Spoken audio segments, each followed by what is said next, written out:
Assalamualaikum warahmatullahi wabarakatuh. Senang sekali saya Kang April kembali di program podcast Ruang Publik KS TV Kediri. Jadi menurut kewajiban kita hari ini kan puasa. Jadi tapi kita tidak pernah berhenti untuk berpuasa. Ini bahasa aktivis.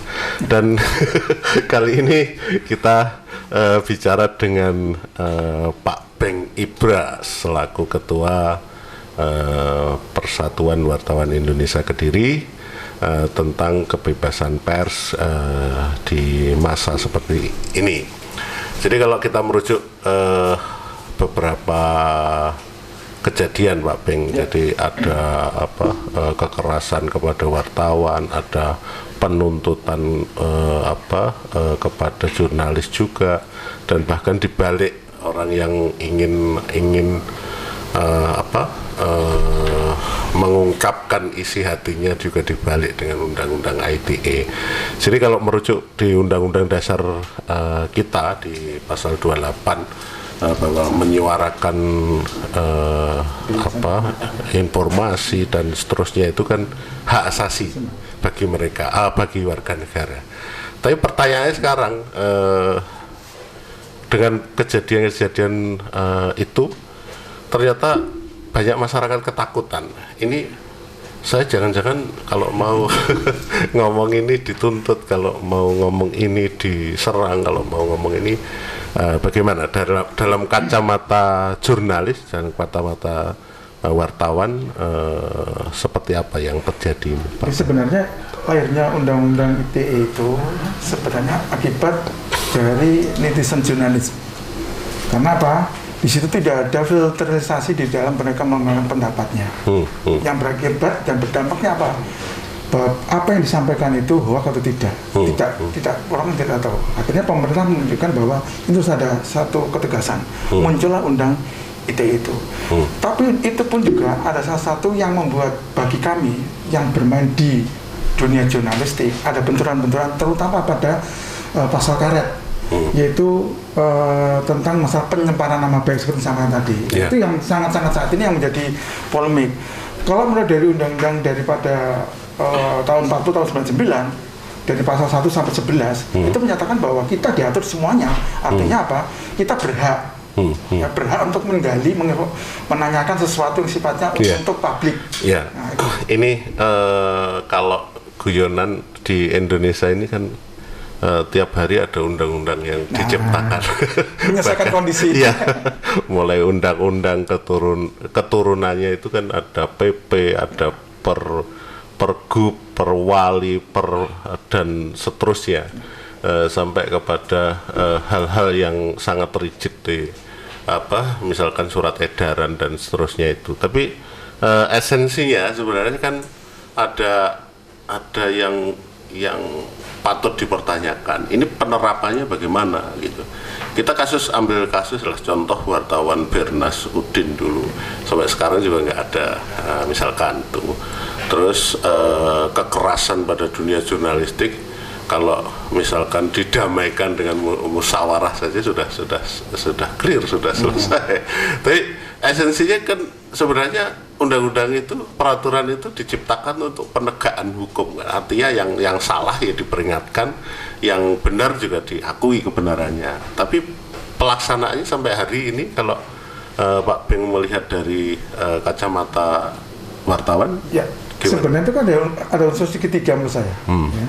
Satu itu media itu ada sebagai wartawannya, atau apa yang bekerja di lingkungan media. Yang kedua adalah di publik itu ada dua, masyarakat, satunya adalah instansi atau lembaga yang bersifat swasta. Yang satu government bisa, artinya bisa TNI, Polri, pemerintah daerah, dan semua masuk government. Nah, tiga ini unsurnya. Nah, kadang-kadang ada satu kebijakan yang seperti tadi, pada saat proses itu berbenturan, artinya itu.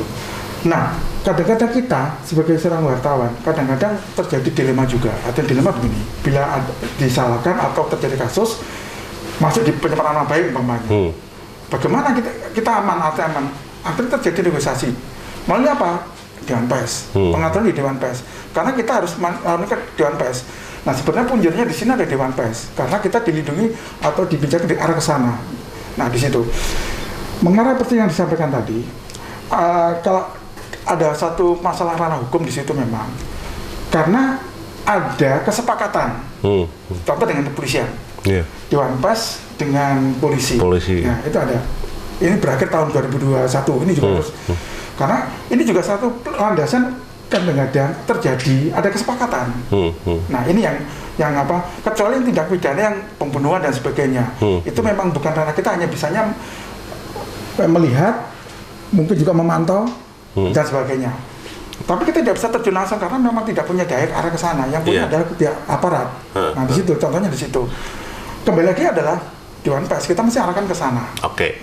Jadi kalau merujuk beberapa kejadian dan seterusnya, jadi misalkan ada di 2008, seingat saya 2018 atau 19 ya, tentang rencana pemerintah, rencana KUHP lah, rancangan. KUHP yang akan mengatur tentang pemberitaan tentang presiden dan wakil presiden. Terus pada pasal berikutnya itu muncul terkait dengan pemerintah. Jadi ini bagi kalangan media itu presiden buruk ya. Pemerintah gak gelem disiarno, gak gelem diberitakan, diberitakan pun dalam tanda petik mungkin hanya pencitraan saja. Bahkan ke ranah presiden. Kalau orang-orang aktivis jalan pasti bicara. Orang presiden itu yang gaji siapa? Terus yang pemerintah itu operasional duit apa? Duitnya rakyat semua kan. Nah, itu. Nah, kenapa sekarang ketika dia tidak melakukan yang terbaik, misalkan kalau pemberitaan ya namanya hidup di dunia itu baik buruk jalan itu kan sudah biasa, tapi maksudnya kenapa yang buruk ini disembunyikan dan seterusnya. Ini kira-kira fenomena apa ketika kita berpikir bagaimana berbangsa dan bernegara ini kayak gitu anggapannya. Tidak terlepas semua unsur masalah politik. Kita ngomong politik. Pada saat penentu kebijakan sebagai yang paling atas adalah pemerintah, siapa yang memerintah, di situ dia akan berkuasa menentukan apa-apa saja melalui tangan-tangan yang ada di legislatif mungkin, atau mungkin juga sebagai sektor di partai-partai. Nah, inilah yang menjadi satu. Kita sebagai pers sebenarnya sudah diatur di dalam juga di PBB juga kita hak asasi manusia diatur. Kita punya hak arah ke sana, pasal 19. Tetapi juga kalau kita bicara masalah di undang-undang kita sendiri, kita juga diatur. Tetapi kita kalau memang itu terjadi, pasti kita juga merasakan. Kenapa? Itu akan berbenturan lagi. Di undang-undang 45 juga tercantum pasal 28, kebebasan juga, berpendapat dan sebagainya. Di undang-undang terbaru sama, kita juga punya hak untuk arah ke sana. Kalau itu dimunculkan lagi, apa terjadi? Tumpang tindih undang-undang itu sendiri. Sebenarnya intinya kalau memang kita bisa untuk lebih bijak istilahnya, bijak dalam kita memberitakan atau dan sebagainya. Pemerintah seharusnya itu malah bukan mengawal mereka sendiri, membentengi mereka untuk aman, tidak sebenarnya. Tapi mereka harus membentukkan berita-berita apa saja yang memang dibutuhkan masyarakat. Persoalannya sekarang masyarakat sudah merasa terpenuhi belum kebutuhannya menurut Pak Ben? Belum ya. Satu contoh begini aja, nggak usah jauh-jauh. Anda pengen satu berita ini, salah sedikit pakai di media sosial, pakai karena dari ETE. Nah, sementara kita tidak mau bermain di situ karena apa? Terjebak di situ juga. Nah, kita sementara mau mengejar informasi yang faktual, aktual dan sebagainya. Kalau datanya tertutup, kita juga nggak bisa. Iya, memang. Unsur jurnalis juga hilang. Iya, jadi kayak hantu gitu. Betul. Jadi makanya kita bisanya begini. Kelihatan ada barangnya tapi mana ini? Bingung. Nah, ini yang saat ini yang menjadi polemik ancaman bagi dunia pers, salah satunya adalah itu. Karena apa? Banyaknya kebijakan keputusan undang-undang dan sebagainya yang berakibat apa? Kita itu mau melakukan sesuatu kegiatan juga akan berpikir. Satu contoh kecil aja, kemarin mantunya anak Presiden Jokowi Medan dia secara undang-undang dia diatur. Artinya apa? Karena dia anak presiden. Semuanya diatur, artinya penjagaan ketat dan sebagainya. Tetapi kita sebagai orang yang menggali informasi itu juga punya hak untuk menanyakan dia. Kan berbenturan ini. Nah, ini satu contoh ini, kecil aja yang kecil.